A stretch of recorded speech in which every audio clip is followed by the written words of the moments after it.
బంగ్లాదేశ్ ఒక రకంగా ఇన్నేళ్ళు కూడా హిందువులకి సేఫ్ ప్లేసే. ఎందుకయ్యా అంటే అక్కడక్కడ బాగా మరీ మతపెచ్చు ఉన్నటువంటి ఏరియాలో తప్పించి హిందువులు చిట్టగ్యాంగ్ లాంటి చోట్ల హ్యాపీగానే ఉండేవాళ్ళు.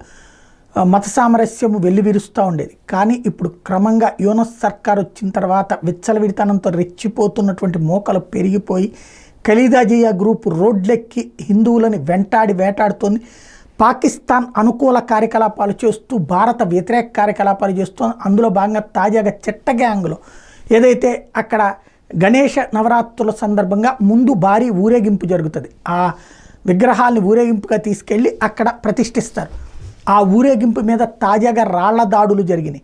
గుర్తు తెలియని వ్యక్తులు దాడి చేశారు ముందు. ఆ తర్వాత గుర్తు తెలిసిన వ్యక్తులే వచ్చి దాడి చేశారు. ఆ విగ్రహాల మీద దాడులకు పాల్పడ్డారు. పోలీసుల కళ్ళ ఎదుటే జరిగింది. పోలీసులు మాత్రం వాటిలో జోక్యం చేసుకోలేదు. చివరికి హిందూ యువకులు ఆపబోయినటువంటి వాళ్ళ మీదన కూడా దాడులు చేసినటువంటి సంఘటన చోటు చేసుకుంది. క్రమంగా బంగ్లాదేశ్ మాటలకి మాత్రమే పరిమితం అవుతోంది.